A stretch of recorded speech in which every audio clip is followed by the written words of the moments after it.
22대 총선이 치러지는 2024년 새해를 맞아 신동아가 대한민국 주권자이자 유권자인 국민의 이해와 판단을 돕기 위해 특별 대담을 마련했습니다. 오늘 말씀 나눌 주제는 대한민국 생존 전략과 거부할 수 없는 미래, 그리고 한국 정치의 역할입니다. 말씀 손님 두 분을 모셨습니다. 미국 워싱턴 DC 조지 워싱턴 대학교에서 방문연구원으로 대한민국 생존 전략을 연구하신 후 책 대한민국 생존 전략을 펴내신 이낙연 전 더불어민주당 대표님 오셨습니다. 어서 오십시오. 네, 안녕하세요. 보수진영 개혁 최선봉에 섰다가 최근 국민의힘을 탈당하고 개혁신당 창당에 나선 거부할 수 없는 미래의 저자 이준석 전 국민의힘 대표님 모셨습니다. 어서 오세요. 네, 안녕하세요.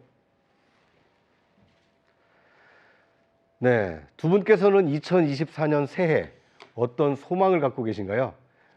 이낙연 대표님께서 먼저 말씀해 주시겠어요? 네, 우선 국민들이 살림 걱정 좀 덜하고 국가도 세계도 평화를 회복했으면 좋겠습니다. 그러자면 우선 국가, 대한민국 정부와 정치가 제 역할을 다하는 그런 새해가 되길 바랍니다. 네, 이준석 대표께서는 올해 어떤 소망과 계획을 갖고 계신가요?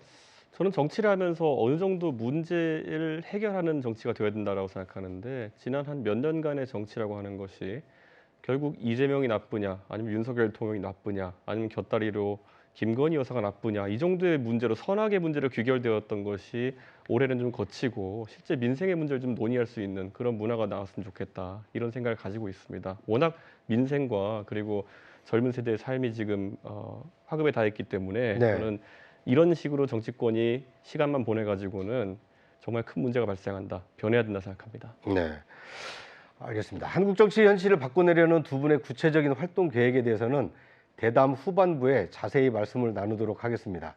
저희가 준비한 첫 번째 주제는 대한민국 생존 전략입니다.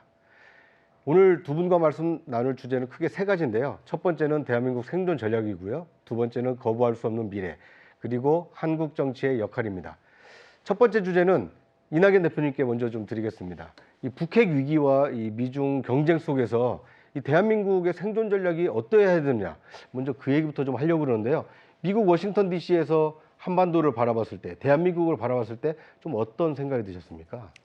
예, 미중 경쟁이 격화되면서 한반도는 원치 않게 한미일 대 북중러의 대치 구도가 냉전 시대처럼 다시 재현되는 그런 상황으로 몰리게 됐습니다. 네. 거기에다가 윤석열 정부의 이른바 가치 외교 또는 이념 외교가 한미일 편중의 결과를 가져오다 보니까 한미일 대 북중러의 대치 구도가 더욱더 선명해지고요. 네. 남북 관계가 악화되고 한중 관계도 악화되는 결과를 초래했습니다. 우리가 남북 관계에서 특히 안보를 강조하다 보면, 안보라는 것은 나의 힘을 키운다는 것인데 그건 반드시 상대의 안보 강화도 불러오게 돼 있어서 네. 안보의 강화가 필요하지만 그것만으로는 충분치 않습니다. 안보의 강화와 함께 평화 대화가 병행돼야 하는데 평화 대화가 없는 안보의 강화만으로 가다 보니까 남북한이 강대강의 대치를 계속하게 돼서 급기야 한반도의 긴장이 극도로 고조되는 상황까지 오게 됐습니다. 네.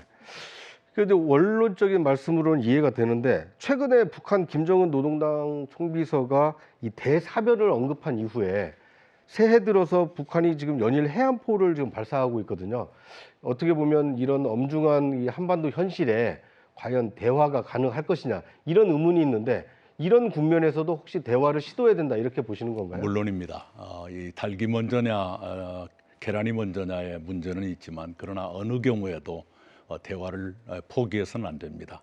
윤석열 정부 출범 이후에 대화를 사실상 포기하고 북한을 매우 압박하는 그런 정책을 폈는데, 그것이 북한을 더욱 자극하게 됐고, 아까 말씀드린 대로 한반도가 한미일 대 북중러의 대치 구도로 가게 되면 북한의 입장에서는 중국과 러시아라는 뒷배가 튼튼하게 버티는 결과가 됩니다. 네. 특히나 이제 중국의 국력이 강해지고 러시아도 점점 중국과 밀착하면서 미국의 통제가 먹히지 않는 상태로 가게 되기 때문에 네. 북한으로서는 과거처럼 미국에 매달릴 필요가 없게 되는, 중국과 러시아를 믿고 무장의 강화, 핵무장의 강화라든가 또는 도발이라든가 이걸 해도 된다고 믿게 되는 그런 상황으로 가게 됩니다. 네. 지금의 한반도 긴장은 바로 그런 결과의 반영이다 이렇게 보입니다. 네.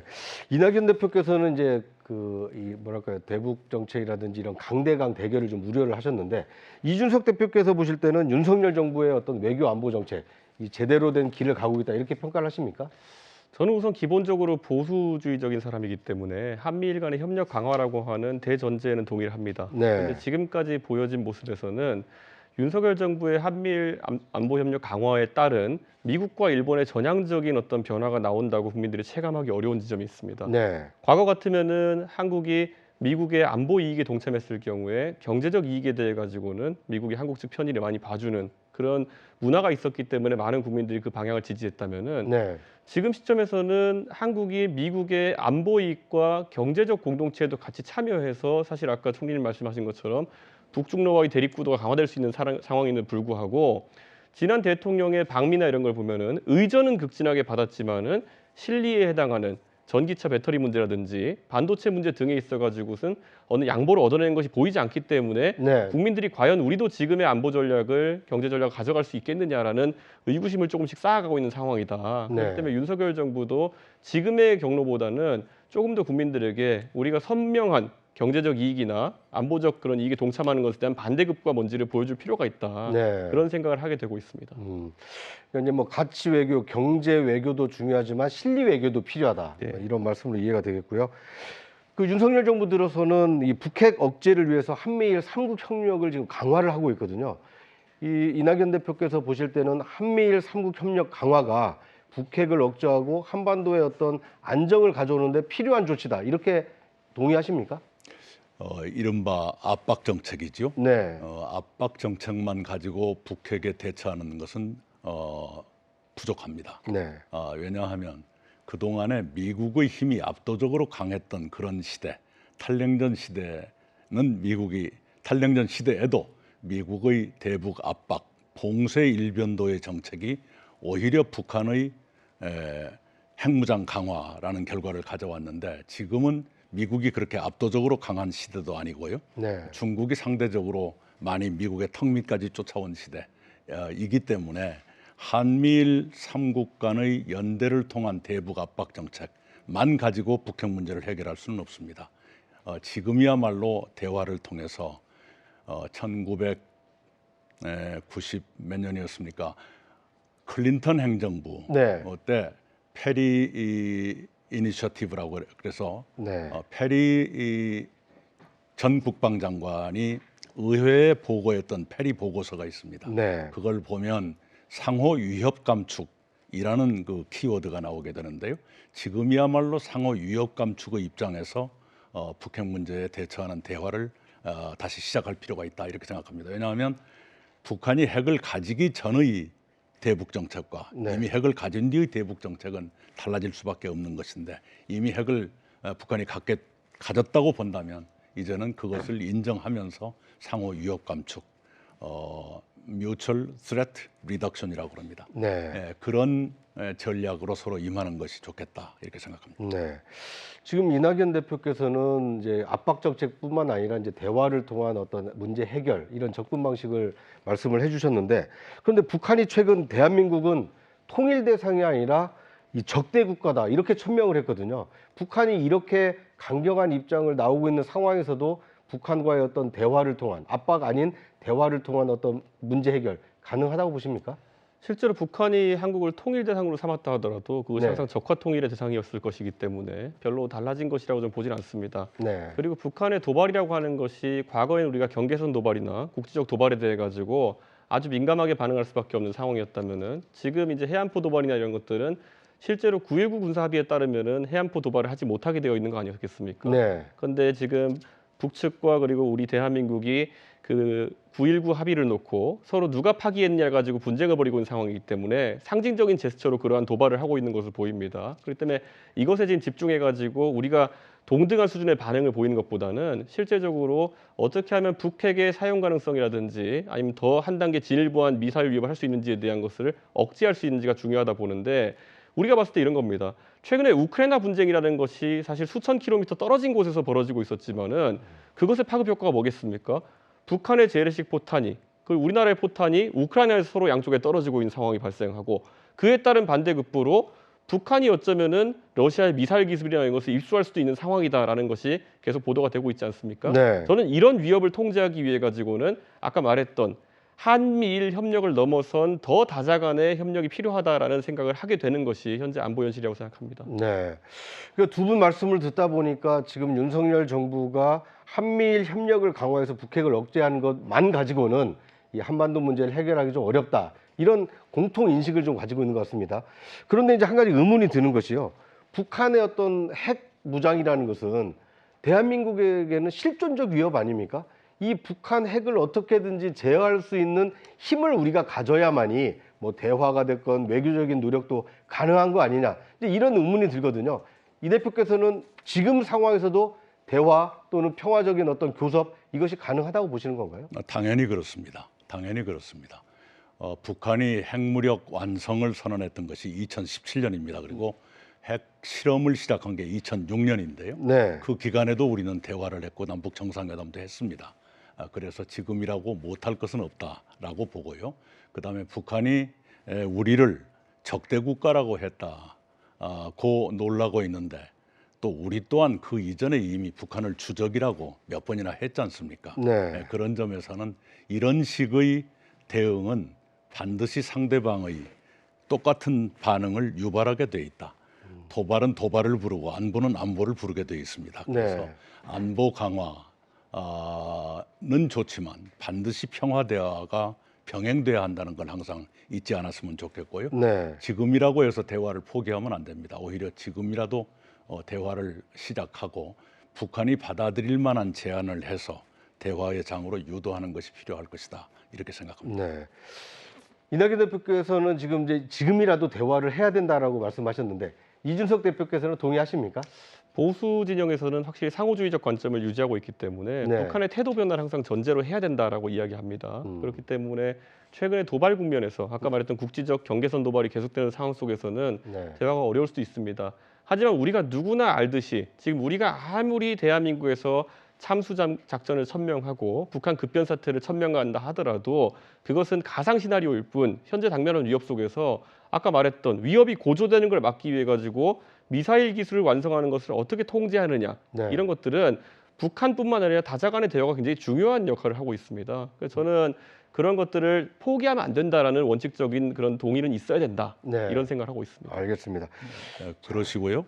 우리 윤석열 대통령 스스로가 힘에 의한 평화를 강조하는데 이건 좀 생각해 볼 그 대목이 있어요. 네. 힘에 의한 평화는 냉전이 붕괴되기 직전 레건 대통령이 했던 말입니다. 네. 그 당시에는 미국의 힘이 압도적으로 강하고 소련은 붕괴 직전이었기 때문에 그때는 힘에 의한 평화라는 말이 충분히 통용되는데 네. 지금 한반도 상황이나 4강의 이렇게 군사력 또는 외교력을 총괄해서 본다면 힘에 의한 평화라는 말은 일부의 진리는 있지만 전체 문제를 해결하는 데는 도움이 안 되는 그런 발상이다. 네. 힘에 의한 평화도 있지만 반드시 평화 대화가 뒷받침되는 병행되는 그런 노력이 있지 않고는 평화는 오지 않는다. 이런 말씀을 드리겠습니다. 저는 그리고 실질적으로 아까 한미일 협력 관계에 있어가지고 네. 우리가 한미일 협력을 한다고 했을 때 미국과 일본은 경계 안테나를 대부분 중국 쪽으로 세우고 있습니다. 네. 그런데 우리 대한민국 국민들은 북한에 대한 한미일 공조를 바라는 것이거든요. 네. 그렇다면 저는 적어도 이 한미일 삼각 협력 체계 속에서 우리 정부가 할 말은 해서 얻어낼 것은 얻어내야 된다고 생각합니다. 예를 들어 아까 북한 핵무력의 완성을 이야기한 뒤에는 그것의 투사체에 대해 가지고 북한이 계속 여러 가지 시도를 하고 있는 걸로 보이거든요. 네. 결국엔 탄도미사일도 그렇고 소위 SLBM이라는 것도 우리 국민들이 아셔야 될 것이 SLBM이라는 것이 아주 완성된 단계로 투입되게 되면은 미사일을 남해안으로 잠수함 끌고 와서 쏠 수도 있는 겁니다. 그러면 레이더가 전부 다 북쪽을 향해 있는 현재 미사일 방어 체계로는 막기가 어려워지는 것이고 그럼 그것을 막기 위해서 우리는 또 보유해야 될 것이 장기간 잠항이 가능한 우리의 잠수함이라든지 이런 것들이 북한 잠수함을 감시해야 되는 것인데 네. 잘 보시면 중국에 대한 어느 정도의 대중국 압박을 위해 가지고 호주와 영국이 오커스 합의라는 걸 통해 가지고 원자력 잠수함을 획득하기 위한 논의를 하는 것, 이런 것들이 서방 세계에서 양해되고 이런 것들이 어떤 외교 성과였거든요. 네. 그럼 저는 많은 외교안보 전문가들이 초기에 윤석열 정부가 대미 외교를 강화할 때 혹시 그런 군사적 실익을 얻기 위해 가지고 그러는 거 아니냐. 예를 들어 핵 추진 잠수함, 핵 미사일을 장착한 잠수함이라 핵 추진 잠수함 정도에 대한 동의를 얻어내기 위해 가지고 여러 가지 양해를 하는 것이 아니냐. 이런 전망까지 있었는데 아직 가시적 성과가 없기 때문에 네. 과연 한미일 삼각 협력 체계에 우리가 동참하면서 네. 어떤 안보적인 어떤 강화가 이루어졌는지에 대해 가지고 지금 체감하지 못하는 겁니다. 저는 네. 근데 그런 것들이 오히려 보수가 말하는 상호주의라 그러면은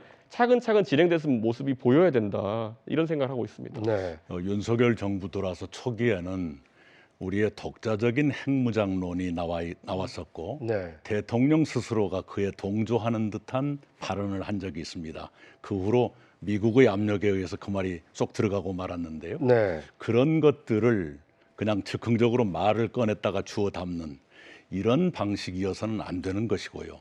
북한이 핵을 가지고 있는 것이 확실하다라고 한다면 우리는 어떻게 할 것인가. 지금 단계에서 조금 전에 이준석 대표께서 언급을 해주셨는데 미일 원자력 협정, 핵협정이죠. 네. 과 같은 정도의 한미 핵협정의 개정이 있어야 됩니다. 네. 아까 핵추진 잠수함이라든가 또는 재처리, 플루토늄 재처리 문제에 대해서 일본과 한국은 서로 다르거든요. 네. 이해관계가 좀 다르죠. 이해관계도 다르고 그 규정이 다릅니다. 양해하는 정도. 한국이 할 수 있는 것과 일본한테 허용되는 것이 차이가 있어요. 그러면 지금 단계에서 우리가 당장 핵무장까지는 미국이 동의하지 않는다면 일본 수준의 어떤 것은 인정해라 하는 정도의 협정 개정 문제는 추진할 때가 됐다. 네. 이렇게 생각을 합니다. 그러니까 한미일 삼국 협력을 강화를 하되 내실을 기하기 위한 그렇습니다. 이게 내용을 좀 채워나갈 필요가 있다. 네네네. 네, 이 부분에 대해서는 두 분의 컨센서스가 좀 이루어진 것 같습니다. 당연합니다. 네, 알겠습니다. 지금 그 한반도의 이 대한민국의 생존 전략에 대해서 말씀을 나누고 있는데요. 지금 당면한 북핵과 미사일 위협이 당면 과제라면 저출산의 경우에는 이 대한민국 존립 자체를 위협할 이 국가적 과제로 대두가 되고 있습니다. 이준석 대표께서는 저출산 문제 해결을 위해서 어떤 보관을 가지고 계신가요? 제가 아무래도 이제 30대 중후반 때부터 네. 제 친구들과 교류를 하다 보면은 제 친구들 중에는 경제적인 여건은 충분한데도 육아나 아니면 출산을 결심하지 못하는 친구들이 있었습니다. 네. 그럼 물어보게 되면은 여성인 친구들 같은 경우에는 확실히 경력 단절에 대한 우려가 큽니다. 우리나라는 사회 진출 연령이 늦은 편이기 때문에 20대 중반부터 사회에 진출해서 직장에서 본인의 커리어를 어느 정도 쌓았을 때 결혼을 결심하고 출산을 결심하게 되면은 한 4, 5년의 최소한의 이제 커리어 공백이 생기게 되는 겁니다. 그럼 그걸 어떻게 단축할 수 있을까에 대한 고민이 첫 번째고요. 네. 전 두 번째로는 대한민국에서 이제 과거 같으면은 고등학교 졸업하고 아이를 떠내보내는 경우도 있었고, 그럼 독립적인 어떤 단위를 꾸려서 생활하는 경우도 있었지만은 지금은 결혼 연령이 늦어지다 보니까 제가 지금 올해 나이가 한국 나이로 40인데 만약 제가 내년에 결혼해서 아이를 낳는다 하더라도 그 다음에 그러면 아이를 30년 동안 키워야 된다면은 저는 70대가 넘어가지고 육아 부담에서 해방되는 겁니다. 네. 그렇기 때문에 저는 이 생애 주기의 설계에 있어가지고 많은 것들을 단축시킨 노력이 필요하다 이런 생각합니다. 그래서 젊은 세대의 사회 진출 연령을 당기는 것도 중요하고요, 육아 연령을 굉장히 줄이는 것도 중요하다. 그래서 저희 개혁신당 쪽에서는 지금 천하람 위원장의 제안으로 저희가 발의하려고 하는 것이 결국에는 중고등학교 때부터 육아의 부담에서 상당 부분 벗어날 수 있도록 도농 지역부터 해가지고 기숙사 학교를 최대한 확대해야 된다. 네. 이런 이야기까지 하고 있습니다. 이건 제 개인적인 경험이기도 한 것이 저희 어머니께서는 어머니 아버지는 저와 제 동생을 둘 다 기숙사 학교에 보내셨어요. 고등학교 네. 때부터. 그래서 육아의 기간이 남들에 비해 상당히 단축되었던 경험이 있는 것이거든요. 근데 이런 것들은 커리어 단절을 걱정하는 지금의 젊은 세대들의 출산이나 이런 것에 아주 큰 영향을 줄 것으로 보고 있습니다. 네. 이 기숙형 학교가 되면 아무래도 이제 중고등학교 때부터 부모의 품을 떠나니까 그만큼 육아 또는 양육 교육의 부담이 좀 덜다. 실제로 사교육비 절감 효과도 상당히 있다고 보시면 됩니다. 네. 예. 알겠습니다. 그 정책이 앞으로 어떻게 좀 가다듬어져서 예. 이 제시가 될지 좀 지켜보겠습니다. 그 이낙연 대표께서는 전남지사도 지내셨고 국무총리 지내셨고 또 집권당 대표까지 일해 오셨는데 저출산 문제 해결을 위해서는 어떤 노력을 해오셨나요? 예, 그 노력을 했다고 자랑하기가 좀 민망하지요. 왜냐하면 효과가 없었으니까요. 네. 오히려 이런 말씀을 드리고 싶어요. 저출산 문제 해결이라는 게 굉장히 어려운데 그래도 한국에서 비교적 성공한 두 가지 모델이 있어요. 네. 하나는 전라남도, 원래는 해남이었다. 요즘은 영광이 1위를 차지하고 있습니다. 출생률. 네. 그리고 또 하나는 세종 모델입니다. 전라남도, 해남 또는 영광은 사람이 상상할 수 있는 모든 지원을 다 해드리는 거예요. 네, 아이가 태어났을 때 첫째 아이는 얼마, 둘째 아이는 얼마, 셋째 아이는 얼마 점점 늘어난다든가, 그 다음에 아이가 태어나면 그 군에 사람들이 많이 모일 만한 모든 장소에 전광판에 누구네 집 몇째 아이가 태어났다. 네. 이렇게 축하 함께 분위기를 축하해 주는 네, 거군요. 축하 분위기를 고조한다든가, 네. 부모가 원하면 아이의 이름을 무료로 지어드린다거나, 또 산후조리원을 싸게 이용할 수 있게 해서 산모의 건강이나 또는 정신적인 회복을 도와드린다거나, 하여튼 사람이 상상할 수 있는 것을 모두 정책화해서 지원해 드리는 것. 네. 그래서 한때 해남은 합계 출산율이 3.4664 그 언저리까지 올라간 적이 있었습니다. 네. 또 하나의 모델은 세종인데요. 세종은 1.6명 언저리 왔다 갔다 했습니다. 세종 모델은 지원보다는 여성 또는 남성의 안정성, 직업적 안정성입니다. 네. 세종은 아시는 것처럼 공무원 또는 교원이 압도적으로 많은 곳입니다. 그래서 아이를 낳고 아이를 기르다가 돌아와도 내 인사상의 불이익이 없고 그 자리도 그대로 보존되는, 네. 아까 이준석 대표가 말씀하신 경력 단절 요인이 되지 않게 해버리는, 출산이나 육아가 경력 단절의 요인이 되지 않게 하는 정도의 그런 구조거든요. 네. 단지 그것이 이렇게 확대돼야 되는데 세종의 경우는 공무원도 교원도 공공부문이기 때문에 네. 그것이 비교적 용이하지만 민간 부문까지 그걸 확대하려면 돈이 많이 들고 지원이 필요할 거예요. 네. 그런 고민을 좀 해볼 필요가 있다 이렇게 생각합니다. 네. 프랑스라든가 일본에서 상대적으로 저출생 문제를 이렇게 극복하는데 약간 성공한 데가 있어요. 대체로 여성의 지위 향상, 성평등, 네. 그리고 직업적 안정 이런 것들이 따라주었습니다. 네. 우리가 이제는 산업화 시대로 들어갔기 때문에 영광 해남 모델보다는 세종 모델을 좀 더 확대해가는 그런 노력을 할 필요가 있다고 생각합니다.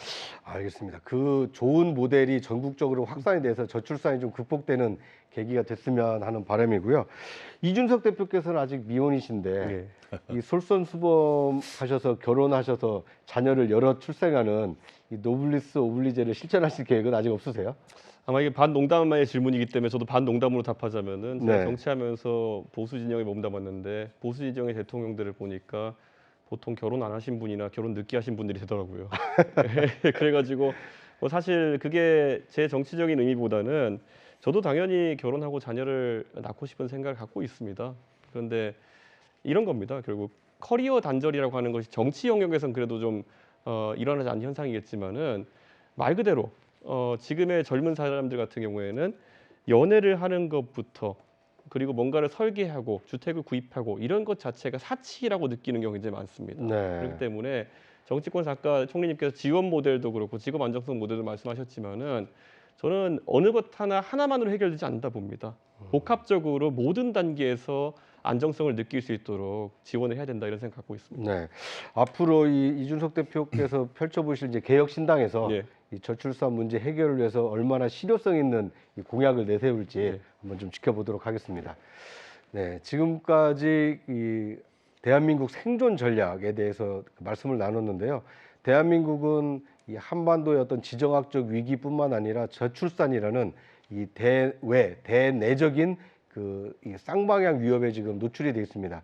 이 두 분의 말씀처럼 좋은 역할 또는 새로운 어떤 기회를 찾아서 이 위기를 기회로 바꿔낼 수 있을지 좀 지켜보도록 하겠습니다. 자, 두 번째 주제로 넘어가도록 하겠습니다. 저희가 준비한 두 번째 주제는 거부할 수 없는 미래입니다. 뭐 미래를 거부한다고 해서 안 오는 것이 아니죠. 현재를 어떻게 좋은 그 현실로 바꿔낼 것이냐, 이 미래에 대한 얘기를 해보겠습니다. 그러려면 현실을 먼저 좀 진단을 해봐야겠죠. 이 대한민국 정치 현실에 대해서 말씀을 나눠보도록 하겠습니다. 이 한국 정치는 대화와 타협은 실종이 되고 양극단으로 치닫고 있다. 이런 비판의 직면에 있습니다. 이낙연 대표께 여쭙겠습니다.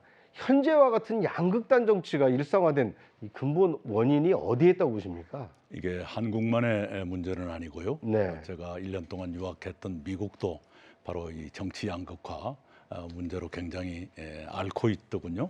우리 미국 그러면 우리 이준석 대표가 더 전문가신데 요컨대 우선 경제적 그 위축이란 게 있을 겁니다. 경제가 팽창의 시대를 끝내고 이제는 수축이 돼서 네. 사회 전체가 제로섬 사회가 되거든요. 네, 서로 나를 위해서는 상대 걸 뺏어야 되는. 네. 네, 이런 시대가 되면 훨씬 더 이렇게 각박해지죠. 네. 그리고 이제 수축의 시대가 되면 사회적으로 좌절되게 됩니다. 네. 그런 것들이 증오심으로 이렇게 폭발되고 표출되고 할 텐데요. 네. 그런 현상을 정치가 잘 극복하고 관리하려고 하는 게 아니라 그런 현상에 영합하다 보면 정치가 분노를 유발하고 증오를 자극하는 그런 정치로 가게 되고 자기 지지자들의 표를 모으는 것에 급급하게 되는. 네. 그래서 이제 정치가 양극화되는 건데요. 정치 양극화도 사랑의 경쟁이 되면 좋은데 예컨대 과거의 양김 시대처럼 나는 DJ가 좋다. 이게 훌륭하기 때문이다. 그러면 무슨 소리냐. YS가 훨씬 멋있다. 그리고 투쟁도 더 많이 했다. 이런 식의 사랑의 경쟁이면 좋은데 지금은 증오의 경쟁. 나 그쪽은 도저히 할 수가 없다. 그러니까 이쪽이다. 나는 그쪽이 훨씬 싫다. 네. 이럴 형편없다. 뭐 이런 식의 그런 것이 있는 것 같고요. 또 하나는 이제 세계적으로 미디어 환경의 변화가 정치 양극화에 크게 기여합니다. 과거에 몇 개의 미디어만 있었던 시대에는 그 몇 개 중에 한두 개만 보면 비교적 균형 잡힌 정보를 얻을 수 있었는데 이제는 네. 미디어가 너무 많아지다 보니까 그 중에 한두 개를 골라야 되는데 입맛에 맞는 걸 고르게 되거든요. 그러면 점점 이른바 편식 현상이 생기게 되는 네. 정보의 편식, 시각의 편식 그래서 점점 한쪽으로 빠지게 되는 그러다 보면 이제 국민 전체가 그 뭐랄까요? 서로가 서로를 미워하는 국민 전체가 분열되는 그래서 심리적인 내전 상태로 가게 되는 현상이 오게 되죠. 우리가 지금 그 상태로 빠져들고 있다 이렇게 보입니다. 네. 그러니까 과거에는 이게 정치하시는 분들이 국민 화합, 국민 통합을 항상 입버릇처럼 말씀을 하시고 어찌됐건 화합과 통합에 도움이 되는 정책과 비전을 제시하려고 노력을 했었는데 최근에는 상대를 좀 뭐랄까요 증오의 대상, 악마화하는 경향이 있는데 뭐 과거 이제 악플을 선플로 대체하려고 하는 운동이 있었듯이 이런 정치도 좀 문화를 좀 바꿀 필요가 있지 않나 생각이 듭니다. 그런데 그런 노력이 없었던 건 아닌데 그다지 그 효과가 크지 않았던 것 같아요. 네. 대체로 정치학자들이나 심리학자들이 말하는 걸 보면 사랑보다 증오, 희망보다는 분노가 더 강력을 하다는 것 아니겠습니까? 네. 그런 상태입니다만은 그럼에도 불구하고 정치 지도자라면 국민들을 통합시키도록 또 희망을 가지시도록 유도해가는 노력이 필요하다 이렇게 생각합니다. 네. 그 연말 연초 지금 대한민국 정치를 분열시키고 있는 요소 중에 하나가 이른바 이게 쌍뜨검이거든요. 그러니까 이제 수적 우위를 앞세워서 국회 본회의를 통과시킨 야당의 책임이 큰 거냐, 아니면 국회 결정을 거부한 대통령의 책임이 큰 것이냐. 이준석 대표께서는 어느 쪽 책임이 좀 더 크다고 보세요? 저는 이거는 사정정국을 누가 열었느냐를 먼저 살펴봐야 된다 이런 생각을 합니다. 결국에는 사정정국을 여는 키는 검찰을 사실상 통제하는 대통령께서 가지고 계셨고 네. 이 상황 속에서 지난 1년 반 동안 결국엔 야당 당수에 대한 검찰의 상당히 강도 높은 수사가 있었던 거 사실입니다. 그렇기 때문에 그 야당 당수가 지금 이제 기소받아 재판도 받고 있지만은 반대 방향으로 들어오는 어떤 특검에 대해 가지고 국민들에게 이제 화합을 위해 가지고 그거 하지 맙시다. 라고 할 명분 자체가 좀 약한 상황인 겁니다.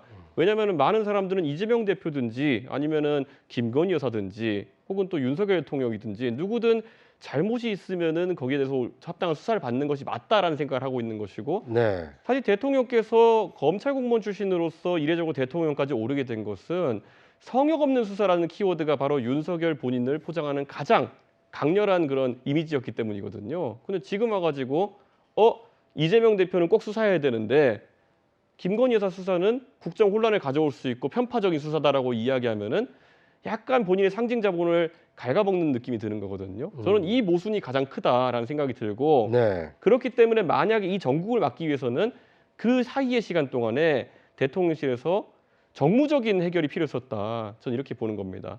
저는 지금 개인에 대한 수사나 아니면 취재보다 더 국민들이 중요하게 보는 거는 사실 이 반복되는 비극이 이제는 그만 그쳐질 수 있도록 시스템적인 변화를 누가 제안하느냐를 보고 있었어요. 네. 그래서 저만 하더라도 이제 항상 이야기하는 것이 자, 대한민국 대통령은 견제받지 않는 권력처럼 지금 되어가고 있다. 특히 거부권이 남발되기 시작하면서 비상대권인 거부권이 남발되기 시작하면서 뭐든 막을 수 있는 사람이 돼버렸습니다. 그렇다면 저는 여기에 대해 가지고 적절한 거부권 행사의 조건을 대통령께서 밝히신다든지 두 번째로는 실질적으로 대통령에 대한 어떤 감사권을 행사할 수 있는 특별감찰관 제도 지금 문재인 대통령 때도 그렇고 윤석열 대통령 때도 그렇고 활용이 안 되고 있지 않습니까? 네. 저는 단순히 이것을 임명하겠다를 넘어가지고 불편할 수 있겠지만은 윤석열 대통령께서 먼저 이 추천권을 야당에게 주겠다라고 했을 때 그리고 또는 대한민국 대통령과 그 측근은 특별감찰관이 관리하지만은 국정 전반을 감사하는 곳은 감사원입니다. 네. 그럼 감사원의 지금 실질적인 임명권은 감사원장 임명권은 대통령께서 행사하시지만은 감사원장도 이번에는 그러면은 국회에서 추천을 받아보도록 하겠다. 이런 식의 어떤 시스템적 전환을 했을 때 이건 결단에 의해 가능한 거거든요. 저는 그런 많은 국민들이 봤을 때 지금 비록 이 특검이라는 게 물려 있지만은 대통령께서 어떻게 보면 더 큰 권한을 야당에게 주무로 인해 가지고 이 정국을 한번 타협으로 돌파해 보려고 하는구나. 이런 진정성을 느꼈을 겁니다. 그럼 지금은 아까 진행자 말씀하신 것처럼 야 이거는 뭐 정쟁 유발이고 우리가 너희 수사할 때는 정당했지만은 특검이 우리 수사하는 거는 절대 안 돼. 이거는 전형적으로 내로남불 논리로 걸릴 수밖에 없는 상황이기 때문에 저는 안타깝고 네. 저는 지금 이 방송이 나가는 시점에 어떤 상황일지 모르겠지만은 그 시점에라도 대통령께서 정무적인 해법을 한번 모색해 보시는 건 어떠냐. 특별감찰관, 감사원장 임명권 국회와 야당에게 모두 내주겠다. 네. 시스템을 바꿔보자. 저는 그러면 국민들은요. 나라가 잘 되길 바라고 대통령이 국정을 잘하길 바라는 것이지 절대 김건희 여사 개인이 잘못되길 바라는 것도 아니요. 대통령 개인이 잘못되길 바라는 것도 아니다. 우리 국민들을 믿고 가셔야 된다. 대통령께서. 저는 그렇게 생각합니다. 네. 그러니까 그 대통령의 어떤 절대 권력을 견제하고 균형을 잡을 수 있는 시스템을 보완을 하자. 네. 이준석 대표의 저 제안, 이낙연 대표께서는 어떻게 들으셨어요? 네, 일리가 있는 제안이고요. 네. 파격적인 제안입니다. 한번 고려해 볼 필요가 있다 생각하고요. 이게 참 악순환의 연속이지요. 정부 여당은 야당이 의석수를 내세워서 방탄한다고 비난해 왔는데 네. 이번에는 대통령이 거부권을 내세워서 방탄하고 있지 않습니까? 네. 부인과 관련된 특검을 거부권을 내세워서 방탄하고 있지 않습니까? 이게 힘과 방탄의 수렁에서 대한민국이 지금 2년째 빠져나오지를 못하고 있는 상황입니다. 네. 네. 그러니까 이른바 그 공격과 방어가 계속 공수를 오가면서 네. 이루어지고 있기 때문에 한국 정치가 지금 한 발 앞서 나가고 있지 못하다 네. 이렇게 그 말씀을 해주셨는데요. 지금 그래서 그럴까요? 국민의힘의 경우에는 지난해 그 강서구청장 보궐선거 패배 이후에 이 한동훈 비대위 체제로 지금 전환을 했거든요. 그 이준석 대표께서는 한동훈 비대위 뭐 어떻게 좀 보셨습니까? 잘 하고 있다고 보십니까? 뭐 한동훈 비대위원장이 정치인이 되기를 결심한 시점이 언제인지는 모르겠습니다만은 본인의 위치를 어디에 놓고 계신지를 약간 이해하기 어렵습니다. 지금 하시는 행보는 아무리 봐도 본인이 준비된 대권 주자다라는 걸 보여주기 위한 화법이나 아니면 이런 것들이 보이거든요. 네. 행보도 그렇고 지역 순방 행보도 그렇고. 그런데 당 대표를 뭐 이낙연 총리도 지내보시고 하셨지만은 거대 정당의 당 대표라 하면 밖에 드러나는 영역이 10이고 20이라고 한다면은 안에서 당무를 원활하게 조정하고 정책을 만드는 과정 속에서 당 대표 역할이 7, 80%가 존재하는 겁니다. 그런데 그 부분에서 어느 정도의 준비가 되어 있고 실제 어떤 노력을 하고 있는지가 지금 잘 보이지 않기 때문에 오히려 사람들이 한동훈 위원장의 입에 주목하게 되는 것이고 그럼 그 안에서 화려한 어떤 비유나 이런 것들이 자꾸 압박감 속에 나오게 되는 것 같거든요. 그런데 정작 저는 이런 생각이 드는 겁니다. 뭐 이낙연 총리님도 언변이 좋으시고 그렇기 때문에 이낙연 총리님에 대한 궁금한 어떤 정견이나 이런 게 있으면은 이낙연 총리님은 항상 언론과의 대화를 통해서 총리 시절에도 많이 밝히셨기 때문에 국민들의 사랑을 받던 총리였던 겁니다. 네. 그러면 지금도 봤을 때는 많은 국민들이 기대하는 거는 여당의 대표격인 비대위원장이라 한다면은 적어도 대담 프로그램 자리라든지 아니면은 기자들의 질의응답에 대해 가지고 성실하게 임하는 모습을 보이고 이렇게 해야 되는 것인데 사실 윤석열 대통령께서도 그런 의지가 있어서 원래 용산 대통령실 이전을 하셨는데 몇 달 만에 그만두시면서 국정이 더 악화됐어요.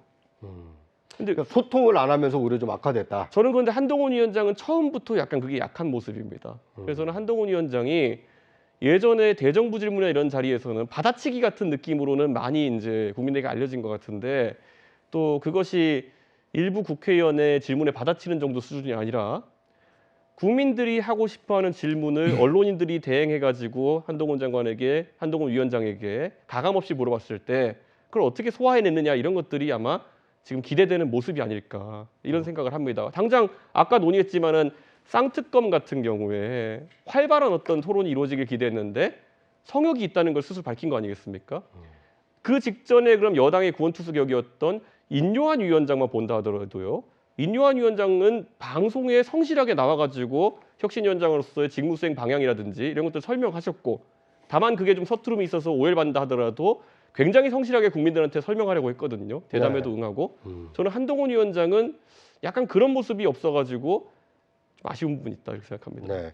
이준석 대표는 한동훈 위원장이 어떤 총선 승리를 이끄는 어떤 당 대표로서의 어떤 비대위원장보다는 차기 주자 행보를 하는 것 같다. 또 적극적으로 대국민 소통을 좀 안 하고 있다. 이렇게 좀 비판하셨거든요. 이낙연 대표께서 보실 때는 좀 어떻습니까? 우선 한동훈 위원장이 좋은 선택을 놓친 것 같은 생각이 들어요. 무슨 얘기냐 하면 윤석열 대통령과의 특별한 신뢰관계를 가지고 네. 있다라고 한다면 그 특별한 신뢰관계를 어떻게 활용하느냐에 따라서 본인의 위상이나 또는 국민의힘의 선거에 도움을 줄 것이냐 이 문제에 크게 기여할 수도 있었을 텐데 그걸 놓쳤거나 못한 것 같아요. 무슨 얘기냐 하면 네.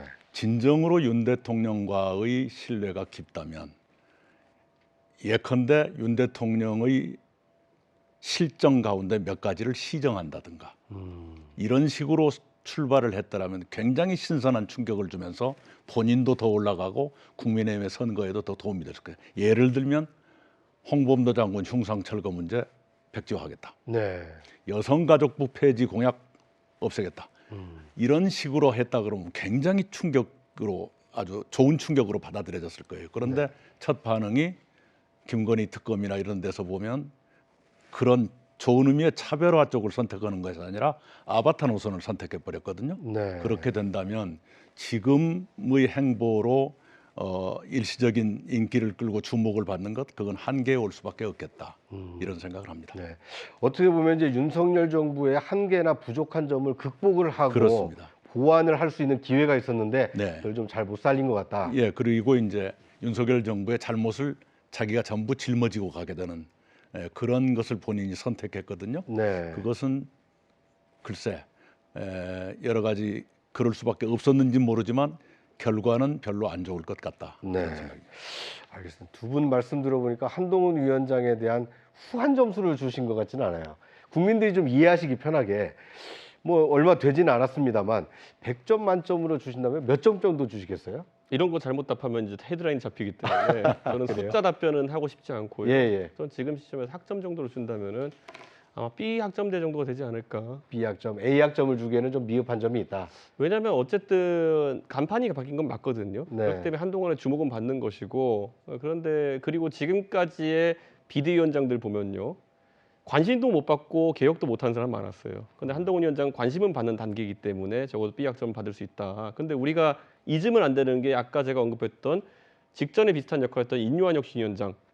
소위 언론의 관심은 엄청나게 받았습니다. 근데 나중에 가가지고는 용두사미 같이 끝난 이유가 네. 결국엔 성역을 상정했기 때문이거든요.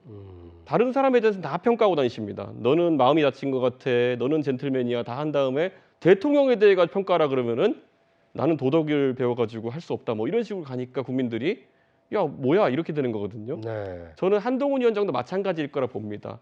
전선을 어디로 설정하는 게 중요한데 지금 보시면은 아까 총리님 언급하셨지만은 대통령과의 차별화를 많은 사람들이 기대하는 상황 속에서 저는 외람되지만 처음에 하신 말씀들 뭐 삼국지 언급하시고 이럴 때는 왜 이준석이랑 차별화를 하려고 하지? 약간 이런 생각을 하게 됐었는데 제가 그때 인요한 위원장을 논쟁하면서 환자가 어딘지 봐라라는 표현을 썼던 것처럼 차별화의 대상이 어딘지를 잘 보지 못하면은 저는 과목 선택 자체를 잘못하는 경우가 될 수 있다 이런 생각을 합니다. 네. 일단 관심을 받는 데까지는 성공했지만 그것이 지지로 이어질지는 좀 미지수다. 그래서 A 학점은 안 주시고 B 학점을 주셨는데 이낙연 대표께서는 뭐 같이 학점으로 얘기를 한다면 몇 학점 정도 주시겠습니까?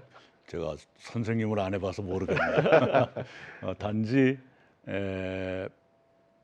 순발력 예. 그리고 경쾌한 몸짓 이것은 정치권에서 조금 드문 것이죠. 네. 그 점에서는 주목을 받는 것 같아요. 음. 그러나 그것만 가지고 선거를 승리로 이끌기는 어려울 것이다. 이 네. 말씀을 드리고 싶고요.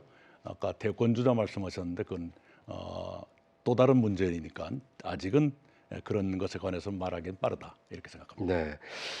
그 한동훈 위원장이 좀 주목을 받았던 것 중에 하나가 본인이 비대위원장을 수락하면서 22대 총선에 지역구 출마도 하지 않고 비례대표도 출마하지 않겠다. 이른바 이제 헌신을 먼저 선언을 했거든요. 그러면서 이제 다른 사람들에게도 헌신을 요구하겠다. 이것이 약간 주목을 받은 것 같아요. 그런 점에 대해서는 어떻게 좀 높이 평가를 하시나요? 저는 책임 정치도 하나의 중요한 가치고요. 네. 그러니까 예를 들어서 나도 여기 같이 달려들어 가지고 내가 당선될 만큼의 선거판을 만들겠다. 그것도 중요하고 아까 말했던 헌신이라는 건 자기 희생이 있잖아요. 네. 근데 한동훈 위원장은 정치에 뛰어들어서 아직까지 당선 이력이라든지 아니면 선거가 없는 상태에서 자기 희생을 내세는 거는 약간 좀 메시지 모순이다. 자기가 지금 뭘 가졌다는 인식이 있어야지만은 희생을 할 수 있는 거거든요. 네. 근데 무엇을 가졌죠? 국민들이 외견상으로 봤을 때는 정치에 입문한 신인인데 신인이 희생하겠다라고 하는 것은 많은 사람들이 봤을 때는 그러면은 굉장히 안정적인 상태에서 본인이 뭔가 나중에 따로 역할이 있을 것이다라고 생각하고 희생하겠다고 하는 거 아니냐. 그러니까 배수진이 아니라는 거죠. 결국엔 이번에 총선에서 누군가가 부여한 정치적 역할을 완수하면은 네. 다시 한동훈 위원장에게 추가적인 역할을 부여할 수 있는 누군가가 있구나. 이렇게 생각하는 순간 큰 희생이 아니게 되는 거죠. 네. 그러니까 저는 화법이 좀 묘했습니다. 아마 전 세계적으로 정치 입문과 동시에 자기 희생을 선언하는 사람은 처음일 겁니다. 그러니까 한동훈 위원장이 스스로의 어떤 정치력을 발광하는 발광체가 아니라 누군가의 여전히 반사체에 남아 있다. 이렇게 보시는 거군요. 저는 만약에 여당이 좋은 성적을 낸다 그러면은 나중에 총리 하겠다고 하실 것 같고요. 그게 아니더라도 어떤 정치적 역할, 예를 들어 여당이 선방한다라고 했을 때는 결국에는 또다시 뭐 전당대회 나가가지고 누군가의 후원을 받아가지고 당대표가 되기 위해 도전한다든지. 그러니까 그런 것들이 제가 봤을 때는 어느 정도 보장된 희생이 아닌가라는 생각을 할 수밖에 없는 지점들이 있는 거죠. 네, 알겠습니다. 자, 그런데 한동훈 위원장이 이 비대위원장을 수락하면서 첫 일성이 민주당을 겨냥을 했어요. 86 운동권 특권층이다. 또 개딸 전체주의다라고 하면서 민주당을 비판했거든요. 이런 비판에 대해서 이낙연 대표께서는 좀 동의하시나요? 우선 집권 여당의 선대위원장 최고 지도자라면 국가 전체의 고민, 국민들의 아픔 이런 얘기를 먼저 했더라면 더 좋았을 거다. 저 같으면 그렇게 했겠다 생각을 네. 합니다. 그 자리에 오르자마자 상대에 대한 공격부터 시작하는 것 굉장히 낯설어요. 네. 여전히 검사 본능이 춤을 추는 것 아닌가. 안 그래도 검찰 과잉의 이 시대에 전부 다 이렇게 진려하고 있는데 네. 모처럼 젊으신 집권당의 지도자가 나왔는데 그것이 더 전면으로 나와서 검찰공화국 완성 드라마를 보는 것 같은 느낌을 주어서 썩 좋은 것 같지는 않습니다. 네. 그러니까 어떻게 보면 이제 화합과 포용을 먼저 얘기를 했더라면 좋았을 텐데 네. 오히려 이제 대결의 얘기를 하다 보니 네, 오히려 좀 첫인상은 그렇게 썩 좋지 않았다. 예, 그런데요, 지금 이제 한동훈 위원장으로 그 비대위를 꾸리면서 국민의힘은 이렇게 뭐랄까요, 변신하려고 좀 노력을 하고 있습니다. 그런 와중에 이준석 대표께서는 국민의힘을 탈당하고 지금 개혁신당 창당을 지금 준비하고 계시거든요. 탈당 외에 다른 방법은 없었던 겁니까? 실제로 저는 1년 반 전부터 제가 국민의힘이라는 당 내에서 굉장히 많은 탄압을 받아왔던 것을 국민들이 목도해 왔고요. 네. 저는 그 과정에서도 제가 했던 조언들을 지금 다 되짚어 보자면은 결국 대통령이 바뀌어 가지고 국정 기조를 바꾸면은 그래도 총선이나 아니면은 다가오는 선거들에서 다시 국민의 지지를 받을 수 있다라는 방향성에서 계속 이야기를 했었어요. 네. 근데 이것을 내부 총질로 규정합니다. 그러면 언로가 막힌 것이겠죠. 그 정치인이라는 것은 말을 무기로 해가지고 국민을 설득하고 당원을 설득하고 해야 되는 것인데 집단적으로 그러면 누가 나와서 토론회 장에서 그 방안에서 얘기해보자 이런 것도 아니에요. 계속 이제 싸잡아가지고 저렇게 하면 내부 총질 이런 식의 평가가 있는 상황 속에서는 네. 말을 계속 할 수도 없는 것이고 저는 이렇게 생각합니다. 제가 가장 반성하는 건 뭐냐면 2016년에 탄핵이 이제 벌어졌을 때 그랬을 때 저는 그 당시 새누리당 내에서 언로가 차단되었던 것이 얼마나 큰 재앙으로 다가왔는지를 체감했습니다. 2015년에서 2016년 넘어가면서 유승민 원내대표를 증세 없는 복지는 허구다라고 했다고 해서 내치기 시작했을 때 그것이 잘못되었음을 많은 구성원들이 알고 있었지만은 권력이 들어와서 말을 하지 못했고 2016년에 그래가지고 공천도 안 줬죠. 공천도 안 주고 많이 의석이 줄었죠. 네. 근데 그때 대안이 없으니까 어떻게 했습니까? 2016년에 결국 최순실 사태라는 것이 벌어지는데 그 다음에 당 지도부가 했던 모습이 뭐냐면은 단식하면서 결사옹입니다. 그러다가 도저히 이제 국민들이 저 당은 저 당 스스로 정화가 안 되는구나. 그러니까 촛불 집회가 일어나고 결국엔 탄핵에 이른 상황까지 가게 된 것이거든요. 저는 보수 정당이 그것을 보고도 배운 것이 없기 때문에 5년 만에 다시 먹고 살만해졌다 생각해가지고 지금 이런 양태를 보이고 있다. 전 그런 생각이 들고 그 당시에는 소위 의석이 120석 정도 됐었는데 그 안에 수도권 의석이 적어도 20, 30석이라 됐습니다. 그렇기 때문에 그때는 저항하는 목소리가 조금이라도 있었지만은 지금은 영남 플러스 비례 플러스 강원 외에는 의석이 없는 상황이라 가지고 내부적인 어떤 변화를 기대하기가 어려운 상황이 됐습니다. 네. 그러면 저는 사실 그 보수 정당이라고 하는 것은 대한민국의 양날개 중에 오른쪽 날개라고 했을 때 이 날개가 이제 완전히 소멸해버릴 위기에 처했다. 그래서 제가 최근에 얘기했던 거는 결국에는 노아의 방주를 차릴 수밖에 없는 상황이 된 거 아니냐 이런 얘기를 했습니다. 네. 그래서 다른 대안이 있었다면 저도 그 다른 대안을 모색했겠지만은 지금 시점에는 노아의 방주를 차리는 것 외에는 다른 방법은 보이지 않았습니다. 네. 자, 이준석 대표께서는 이제 국민의힘 내부의 어떤 변화와 혁신을 추동하는데 한계를 느껴서 노아의 방주를 만드는 심정으로 탈당해서 지금 개혁신당을 창당하고 계시다고 말씀하셨거든요. 이낙연 대표께서도 지금 마찬가지 지금 이 고민을 하고 계신 것으로 알고 있는데 당내에 남아서 변화와 혁신을 좀 더 노력했어야 되는 거 아니냐 그렇게 말씀하시는 분들도 좀 있거든요. 그 말씀에 대해서는 좀 어떤 당내를 충분히 알지 못하셔서 그런 말씀을 하실 거라고 생각을 합니다. 네. 그 물론 선의의 말씀이라는 건 충분히 압니다만은 네. 실제로 제가 할 일이 거의 없는 상태로 꽤 많은 세월을 지금 살고 있죠. 아시는 것처럼 주류 세력과 다른 얘기를 하면 바로 그날로 수박으로 모멸되고 처단의 대상으로 공격받는 이 상태가 지금 2년 넘게 계속되고 있습니다. 네. 다른 목소리가 억압되고 질식되는 그런 상태이지요. 그것보다도 더 제가 중요하게 생각하는 것은 미국과 독일에서 1년 넘게 유학을 하면서 한국의 정치 구도 가지고는 대한민국이 침몰해 가는 것을 막을 길이 없겠다. 이런 절박한 생각을 하게 됐습니다. 무슨 얘기냐 하면 지금처럼 양당이 각자의 생존을 위해서 극한적인 투쟁만 하고 국민을 위해서 또는 국가를 위해서 해야 할 일은 뒷전에 밀리는 이런 상태로 가가지고는 대한민국의 미래를 보장하기 어렵습니다. 네. 그래서 이 정치 구도에 뭔가 바람구멍을 내서 새로운 숨통을 열어야만 대한민국이 지속가능 국가로 회복할 수 있겠다. 이런 절박한 심정을 가지게 됐습니다. 네. 그러니까 이른바 이제 그 한국 사회, 한국 정치를 양분하고 있는 거대 양당의 적대적 공생 관계를 끊어내기 위해서는 새로운 어떤 그 세력이 있어야 되겠다. 네, 네. 그것이 바람구멍이 될 수도 있고 숨구멍이 될 수도 있겠다. 자, 그런데 여당에 몸담고 있던 지금 이준석 대표께서 탈당해서 개혁신당을 지금 만들고 계시지 않습니까? 이런 모습에 대해서는 이낙연 대표께서는 어떻게 바라보십니까? 우리 이준석 대표께서는 굉장히 제가 주목하는 젊은 정치 지도자 중에 한 분이십니다. 네. 남다른 문제 의식을 가지고 도전해 보시다가 이 길이 마지막 길이다 또는 이 길이 더 낫겠다 이런 판단으로 이 길에 도전하신 걸로 보이는데요. 성공하셨으면 좋겠고 성공할 수 있을 거라고 저는 믿습니다. 네. 자, 이준석 대표께서는 이낙연 대표의 저 새로운 도전, 새로운 시도에 대해서 어떤 생각을 가지고 계신가요?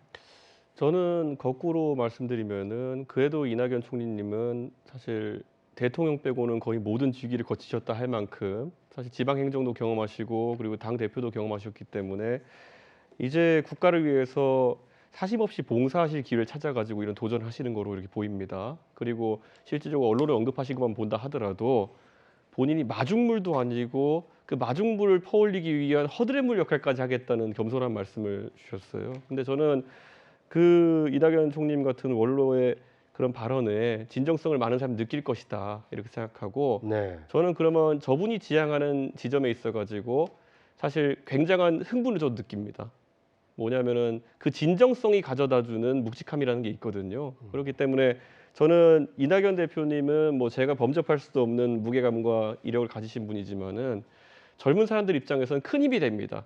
왜냐하면 이 판에 있어가지고 저희가 하고자 하는 움직임이 소위 말하는 젊은 세력의 치기 또는 디레탕트의 그런 야심 이런 정도로 비춰지는 것이 아니라 똑같은 문제의식을 가지고 오히려 다소 세대가 차이 날 수 있는 사람들끼리 때로는 경쟁, 때로는 협력하면서 대한민국의 변화를 추구할 수 있다는 것이 더할 나위 없는 좋은 기회다라고 오히려 생각하고 저희도 네. 더 스스로를 다듬게 되는 그런 역할이 있으신 것 같습니다. 네.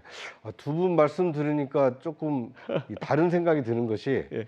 저는 이제 국민의힘을 탈당하셔서 새로운 개혁신당을 만드셨기 때문에 예. 국민의힘을 대체할 정당을 만드시는 것이 아닐까 이렇게 생각을 했었고 예.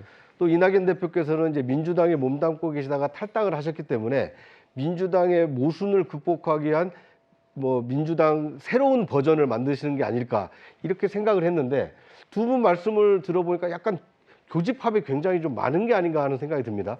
이낙연 대표께서는 어떻게 들으셨습니까? 그러니까 지금의 양당 독점 구도 이것을 깨트려야 됩니다. 그렇지 않고는 대한민국의 미래가 보장될 수 없습니다.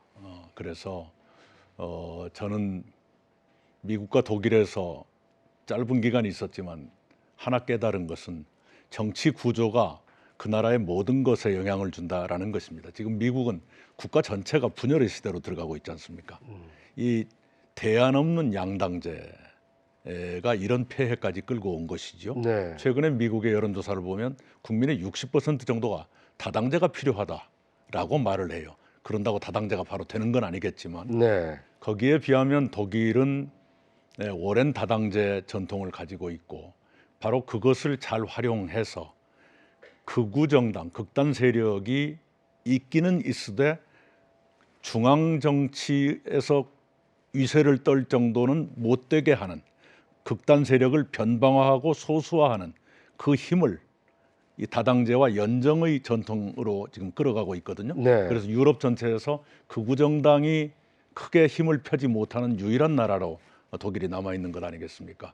그런 지혜를 우리가 배울 필요가 있겠다 생각을 하고 우리나라가 이제 연립 정부는 DJP 이외에는 별로 경험해 본 적이 없는데 당장 그걸 하라고 하기에는 너무 멀고요. 네. 이번 총선에서라도 다당제까지는 아니더라도 그 비슷한 거라도 지금 만들지 않고는 대한민국이 위태롭다 이렇게 보는 것이고 이번 일이 의미 있는 시작이 될 수 있을 것이다 이렇게 생각을 합니다. 네. 그런 점에서 이준석 대표나 다른 동지들의 앞선 그런 도전을 저는 굉장히 응원하고 있고요. 네. 도와드리고 싶습니다. 자, 그런데요, 이게 정치는 또 이렇게 이념만 가지고 또 명분만 가지고는 좀 어렵지 않습니까? 현실적으로 지지 세력을 모아야 되고 국민의 어떤 그 위임을 받아야 되는데 그런데 지금 개혁신당의 경우에는 뭐 허은하 의원께서 물론 이제 의원직을 사퇴하고 동참을 하시긴 했습니다만 아직 현역 국회의원이 동참을 아직 안 하다 보니까 그러면 개혁신당이 그 창당해서 총선에 나선다 하더라도 후순위로 밀릴 수밖에 없는 상황이다. 앞으로 개혁신당에 합류할 수 있는 현역 국회의원 있습니까? 또 만약에 있다라면 어느 정도 예상하십니까? 저는 지금 상황에서 자발적인 참여 의사를 사실 밝히고 있는 분들도 있고요. 네. 그리고 나중에 비자발적 의사로 이제 관심을 가지실 분들도 있다 봅니다. 근데 제가 봤을 때는 우리가 보통 이삭죽기라는 표현을 비하적으로 쓰는 경우 굉장히 많은데 그것은 공천 탈락이 뭐 이렇게 매개가 돼가지고 어떤 신당에 참여하는 것이 그렇게 비하적으로 표현될 수 있겠지만은 양당 공이 지금 봤을 때 어떤 결격 사유가 있어가지고 공천을 탈락하거나 꼭 아니면 정치에 배제되는 그런 상황이 아니라는 겁니다. 오히려 아까 주류에 어떤 편입되지 못한 사람들, 지금 주류가 하고 있는 잘못에 대해서 동의하지 않는 사람들이 오히려 떨려 나가는 현상이거든요.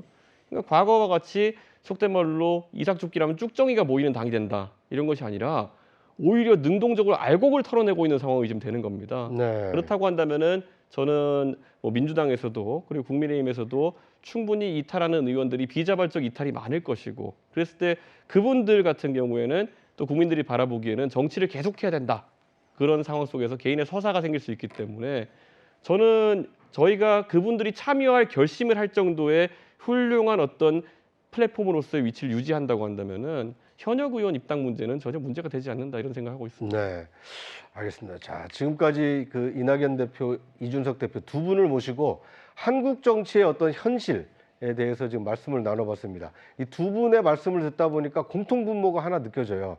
지금까지의 어떤 양당 체제, 이른바 적대적 공생관계의 한국 정치가 계속되서는 대한민국의 어떤 생존 전략을 마련하기 어렵기 때문에 이 숨통을 틔워야 되겠다, 바람구멍을 만들겠다, 뭐 이런 시도를 이낙연 대표께서도 하고 계시고 이준석 대표께서도 하고 계시다 이런 생각이 듭니다. 그렇다면 2024년 이제 선택의 해 아닙니까? 대한민국 주권자인 그리고 유권자인 국민들이 이제 선택을 하게 될 텐데 올해 한국 정치가 시급하게 처리해야 될 가장 중요한 시대적 과제가 무엇이라고 보시는지 궁금합니다. 이낙연 대표께서는 2024년 22대 총선이 있는 올해 우리 국민들께서 바라고 있는 시대정신, 시대적 과제 무엇이라고 생각을 하십니까? 정치혁명입니다. 정치혁명. 네, 무슨 얘기냐 그러면 지금 대한민국은 크게 보면 정치 이대로 좋다는 세력과 이대로는 안 된다는 세력의 한판 승부가 벌어질 겁니다. 우리 국민들께서도 그러실 거예요. 제가 많은 국민들을 만나고 있지만 정치가 이대로 가서는 안 되겠다는 데 동의하시는 국민이 점점 늘어나고 계십니다. 그분들을 어떻게 정치 과정에 모시면서 그분들의 뜻이 선거 결과에 반영되고 선거 이후의 대한민국 정치에 반영되도록 할 것인가, 이것이 큰 숙제인데 그런 과정 전체가 혁명적으로 벌어질 수도 있다. 그런 혁명의 과정에 기꺼이 이 한 몸 던지겠다, 이 말씀을 드립니다. 네. 아유, 이낙연 대표께서 정치혁명이라는 말씀을 하셨거든요. 이준석 대표께서 동의하십니까? 저는 뭐 당연히 자세나 아니면은 우리 지향점에 있어가지고 정치가 혁명적으로 바뀌어야 된다는 그 주장에 공감하고 그렇기 때문에 저도 이 길에 나선 겁니다. 그럼 제가 여기서 항상 강조하는 거는 잊혀졌던 우리의 주제들을 또 발굴해내야 된다라는 생각을 하게 됩니다. 지금 정치에 있어서는 제가 반복적으로 이야기하지만은 많은 국민들이 선거를 하는 데 있어가지고 대장동에 대해서 어떻게 생각하느냐가 지난 대선의 판단 기준이 되었다는 것이 저는 굉장히 부끄러운 상황이다, 저는 이렇게 생각합니다.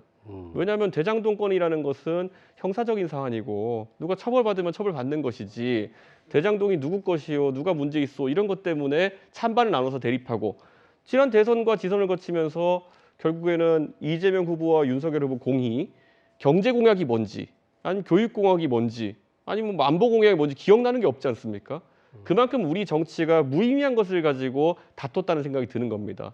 그래서 이번 총선에도 마찬가지로 선악 구도를 만들어 가지고 윤석열 대통령이 더 나쁘냐, 이재명 대표가 더 나쁘냐 이런 정치로 만약에 몰아가려는 세력이 있다면은 다시 멱살 잡고 공론의 장으로 국민의 삶과 관계된 주제들을 끌고 가야 된다. 저는 이렇게 생각합니다. 그 아젠다는 아까 저희가 먼저 선행 논의했던 저출산 문제라든지 아니면 안보 상황에 대한 논의들 아니면 또 경제 전반적으로 지금 건설사가 도급 순위 16위쯤 되는 건설사가 무너졌는데 지금 총선을 앞두고 있기 때문에 대마불사가 될 것이다라고 이야기하는 사람들이 많은데 그게 현실화된다면은 총선 뒤에는 어떤 위기가 기다리고 있는 것입니까? 그런데 이런 것에 대해 가지고 어떤 정치권도 거론을 하지 않습니다. 네. 예, 저는 이거는 굉장히 큰 폭탄을 우리가 잠재해놓고 선거에 돌입하는 것이다 이렇게 생각하고요. 용기를 내야 합니다. 앞으로 이런 부실 사태가 발생했을 때 결국 부도덕한 경영인에 대해 가지고 어떻게 할 것이냐, 아니면은 이것에 공적 부조를 하는 것에 대해서 국민적 동의를 어떻게 끌어낼 것이냐, 뭐 이런 것들이 합의되지 않으면은 총선 때까지 미뤄놨다가 그 뒤에 아마 곱빼기로 터질 겁니다. 예, 저는 총선이 한 일정이 있다 하더라도 용감한 얘기를 하는 정치가 이루어져야 된다 이런 생각합니다. 네. 두 분은 이게 정치 혁명, 정치 개혁을 말씀을 하셔요. 그런데 지금 여권, 국민의힘의 시각은 좀 다른 것 같습니다. 윤석열 대통령이 대통령에는 당선을 했지만 국민의힘이 수적으로 그 적은 여소야대 상황이다 보니까 실제로 하고 싶은 또 대선 공약조차도 제대로 이행을 못하고 있으니 이번 총선에 국민들께서 여대 야소로 바꿔주시면 하려고 했던 일들을 좀 힘있게 하겠습니다. 이렇게 지금 얘기를 하고 있거든요. 그 말씀에는 좀 어떤 생각을 가지고 계신가요? 그동안에 잘못했던 것이 뭐 온통 의석 부족 때문이었다라고 하는 것은 과장이고요. 대통령이나 정부가 제대로 한다면 의석의 많고 적음은 그다지 큰 문제가 안 됩니다. 그리고 지금 상태로 여당이 과반수를 차지한다든가 혹은 제1당이 된다든가 하는 것은 어려운 꿈이 아닐까 생각을 합니다. 민심은 그렇게 녹록지 않습니다. 네. 자, 그 올해 이번 총선의 어떤 화두 중에 하나가 이제 정치 교체, 정치 혁명이라고 한다면 지금 정치권에서 나오고 있는 얘기 중에 하나는 20여 년 전에 정치권에 대거 등장했던 이른바 86세대가 교체돼야 되는 거 아니냐. 20년 동안 한국 정치 이 주류로서 활동을 해왔는데 이제는 좀 퇴장을 해야 될 때다. 이런 얘기가 있거든요. 그런 말씀에 좀 동의하시나요? 우리가 보통 이제 뷔페 식당 같은 데 갈 때 그 전날부터 장을 비우는 것은 맛있는 걸 많이 먹기 위해서 이제 비우는 것이거든요. 네. 비우는 과정은 잘 됐는데 들어오는 음식이 만약에 기준치에 미달하면은 그건 좋은 경험이 아니거든요.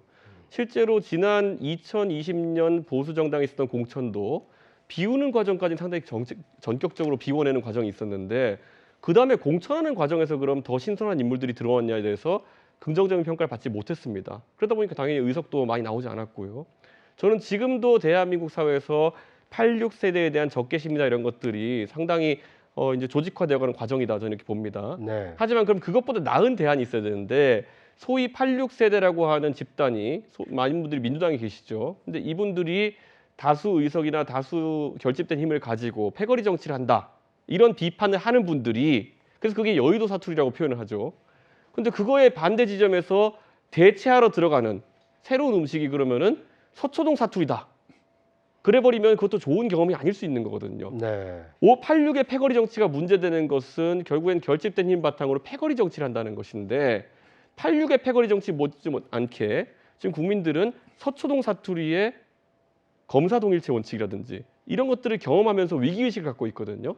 그러니까 저는 그것을 비워내자는 얘기에는 많은 사람들이 공감할 수 있겠으나 네. 그것을 서초동 문법으로 채우자는 이야기에는 동의하는 국민이 절대 다수가 아닐 수 있다.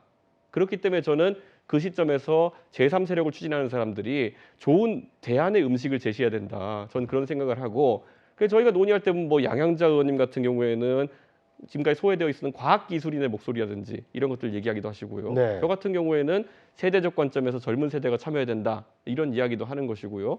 또 이낙연 총림 같은 경우에는 소수자 입장에서 할 말을 했던 용기 있는 사람들이 어쨌든 경치할 수 있는 공간이 있어야 된다. 이런 말씀하시는 거고요. 네. 이런 어떤 더 맛있고 신선한 음식들, 패거리 정치를 대체할 수 있는 검찰 정치가 아니라 더 맛있는 음식들을 어떻게 제시하냐에 따라 가지고 문화가 바뀔 것이다 이렇게 네. 봅니다.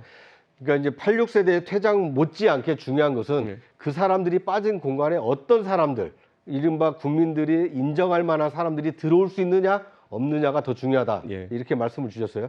자, 그러면 어쨌든 86세대 퇴장에는 좀 동의를 하시는 거죠? 저는 그분들이 지금 대부분 이제 18대 국회, 17대 국회 때부터 정치를 하셔가지고 보통 3선에서 5선 사이의 경력을 가진 분들이 많은데 네. 그분들이 아직까지 3선이나 5선까지의 정치를 하면서 그 집단적으로 어떤 대한민국의 변화를 많이 이뤄내지 못했다면은 개개인은 또 훌륭한 분들이 있겠지만은 그 집단적으로 시대적 정신을 해결하는 시기는 지나갔다. 네. 저는 그런 생각을 합니다. 이준석 대표는 이제 86세대의 어떤 이제 시대적 과제, 시대적 어떤 그 시기는 좀 지나갔다 이렇게 평가를 해주셨는데 이낙연 대표께서는 어떻게 보십니까? 예, 우선 86세대는 정치권에 들어오기 전에 우리 대한민국 민주화를 위해서 기여한 것은 평가해야 됩니다. 네. 그리고 정치권에 들어온 이후에도 우리 정치에 상당히 신선한 변화를 유발했던 것도 사실입니다. 그런데 세월이 가다 보니까 그 세대 전체가 그랬다는 것은 아니지만 그 세대에 속한 운동권을 했거나 또는 그런 분들 중에 일부가 도덕적 문제를 야기했다든가 또는 좀 탐욕스러워졌다든가 하는 등등의 문제가 생겼던 것도 사실입니다.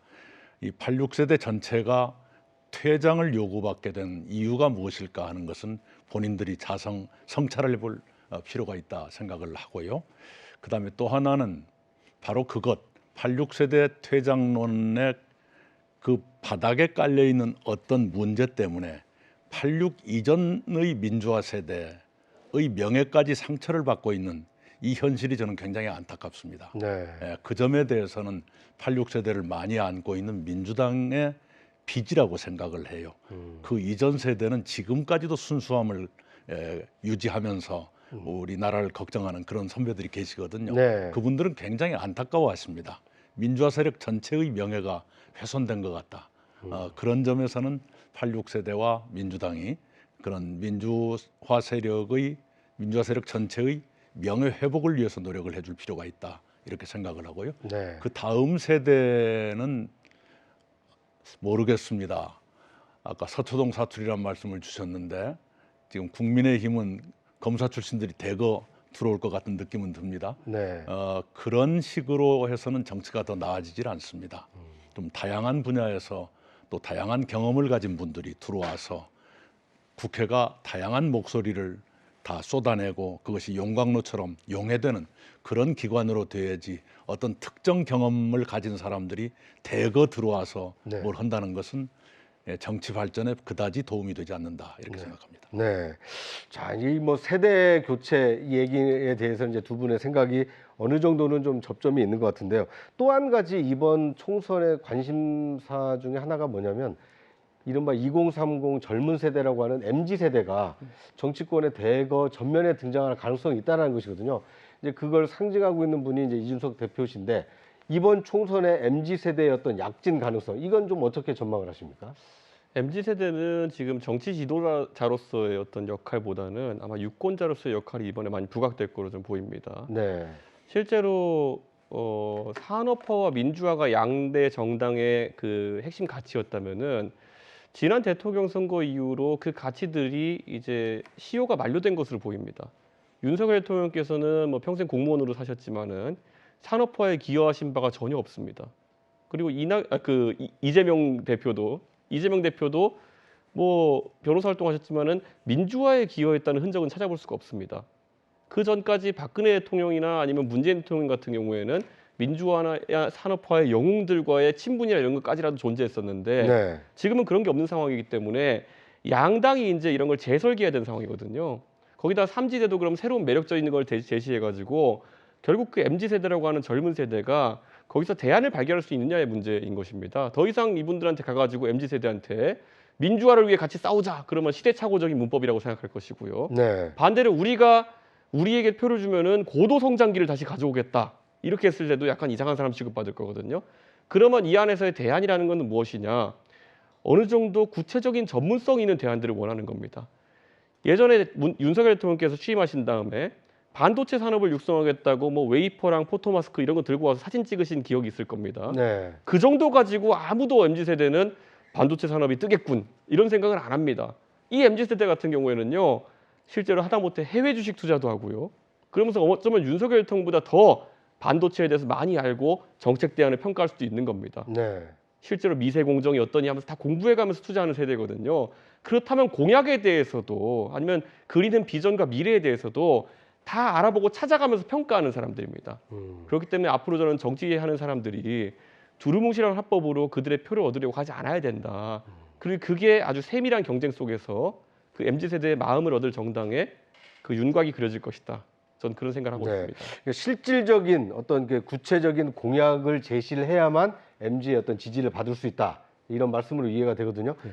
이낙연 대표께서는 이번 총선에 MZ 세대의 어떤 전면 등장 또는 스윙 보터로서의 어떤 역할 어떻게 좀 전망을 하십니까? 당연히 그 세대가 정치권에 진입하는 것은 자연 현상이고요. 많이 들어와 주시기 바랍니다. 그리고 그런 MZ 세대의 진입에 의해서 우리 정치가 이제 환골탈태해져야지요.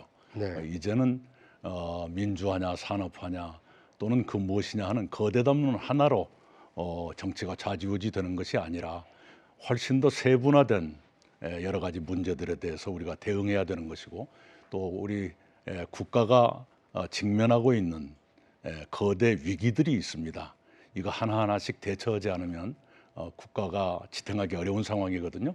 그것을 MZ 세대답게 대처하는 아이디어를 내고 그런 역할을 해주기를 기대합니다. 네. 앞으로 이제 두 분이 이제 이 신당 창당이나 아니면 이제 세력화를 하는 과정에 MZ 세대들이 얼마나 또 동참을 할지 또 그분들과 얼마나 이제 협력을 하실지는 좀 지켜보도록 하겠고요.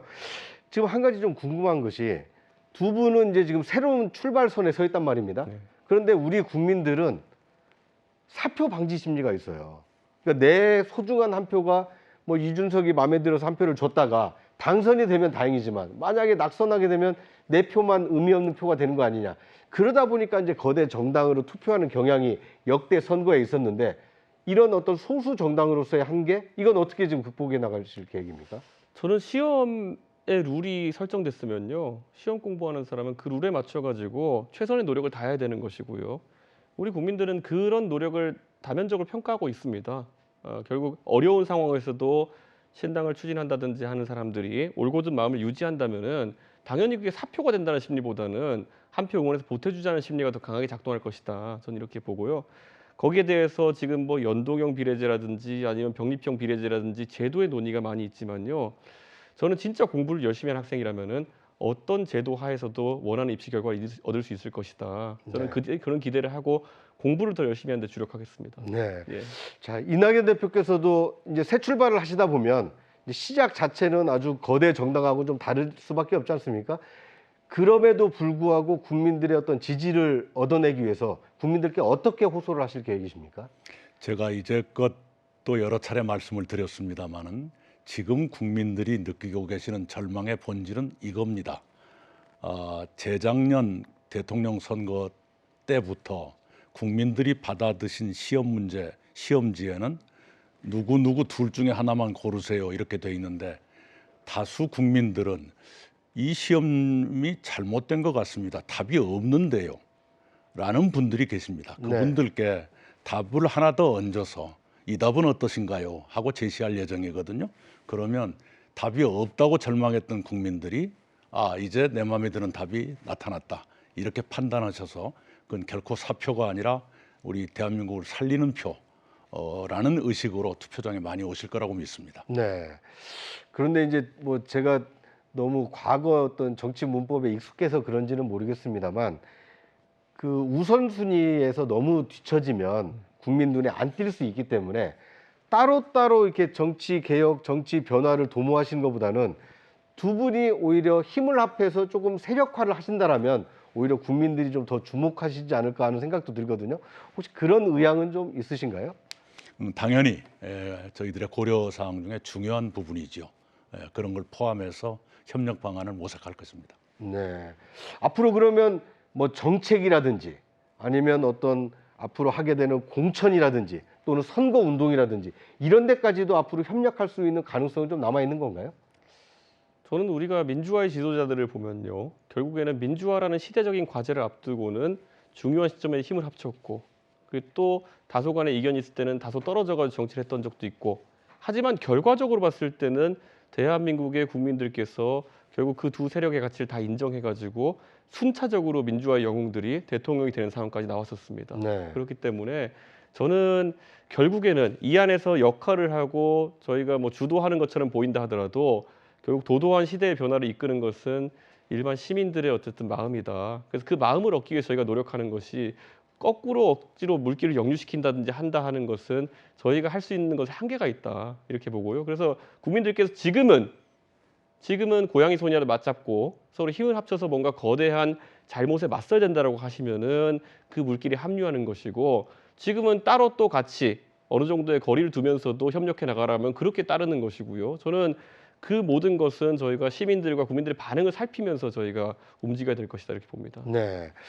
자, 두 분은 국민들께 새로운 선택지를 좀 주시기 위해서 지금 노력하고 있다고 말씀을 하셨어요. 그런데 이제 선거장에 가보면 투표 용지에는 기호 번호가 있고 네. 정당이 있고 그 다음에 이제 이름이 나오지 않습니까? 그 투표 용지에 이낙연이라는 이름이 들어가게 되는 건가요? 출마는 하시는 건가요?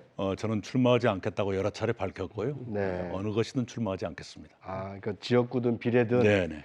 국민에게 새로운 선택지를 만드는데 헌신하시겠다. 오히려 저는 양당의 그 기득권이라는 벽에 막혀서 기회를 갖지 못했던 청년들 또는 전문직에 종사하시는 분들 또는 착하고 성실하게 살아오신 분들께 기회를 열어드리는 것, 그것이 제가 할 일이라고 생각합니다. 네. 이준석 대표께서는 이 투표 용지에 이준석 이름 석자가 들어가게 되나요? 저는 아마 제가 봤을 때 가장 어려운 전장을 맡아야 되지 않을까 이런 생각을 합니다. 우리가 봤을 때 정치 지도자라고 하는 것은 네. 예전에 이제 보수 진영에서는 매번 이제 백선엽 장군의 전과에 대해 가지고 이렇게 칭송하고 하는데, 네. 대한민국이 절체절명의 위기에 있었던 다부동 전투에서 백선엽 장군이 결국에는 전투를 지휘하면서 달려나가면서 했던 말이 내가 물러나면 나를 쏴라였거든요.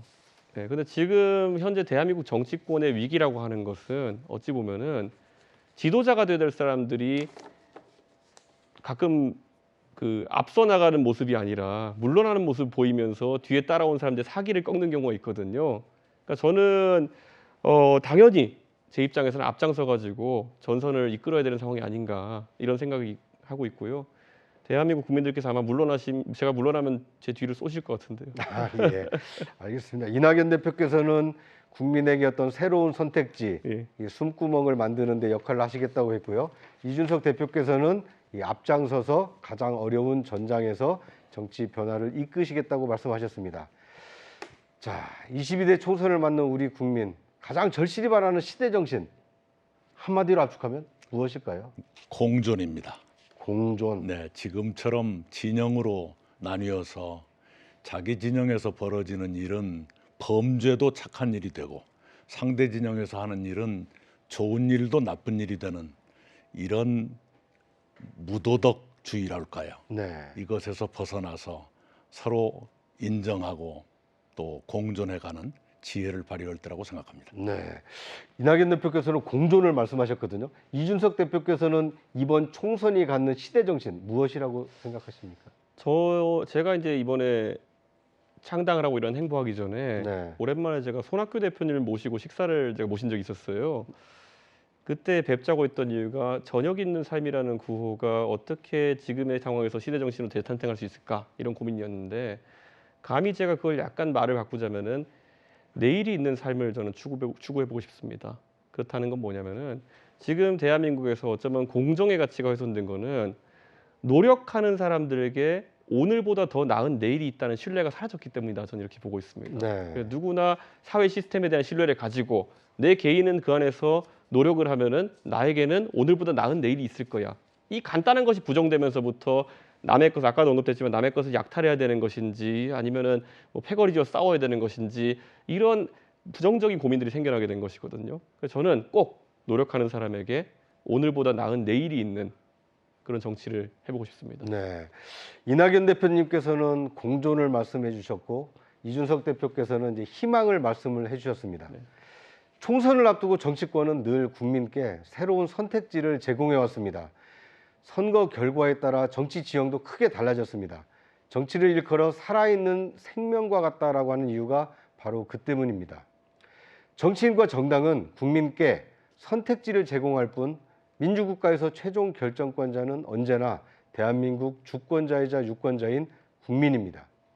이낙연 대표님 그리고 이준석 대표님, 두 분은 한국 정치에 새로운 선택지와 대안을 제공하겠다며 제3의 길 개척에 나서셨습니다. 이른바 거대 양당의 적대적 공생관계에 가로막혀 양극단 정치를 바꿔나겠다는 의지를 피력하셨는데요. 두 분의 새로운 도전이 앞으로 90여일 뒤 치러지는 22대 총선에 대한민국 주권자들로부터 어떤 평가를 받게 될지 주목됩니다. 두 분의 선택이 한국 정치에 활력을 불어넣는 한국 정치의 생존 전략으로 인정받을지 지켜보겠습니다. 이낙연 대표님, 이준석 대표님, 두 분 말씀 감사합니다. 매거진 동아 유튜브를 시청해주신 구독자 여러분 감사합니다. 22대 총선을 앞두고 신동아가 마련한 특별기획 선택 2024는 이것으로 마치겠습니다. 감사합니다.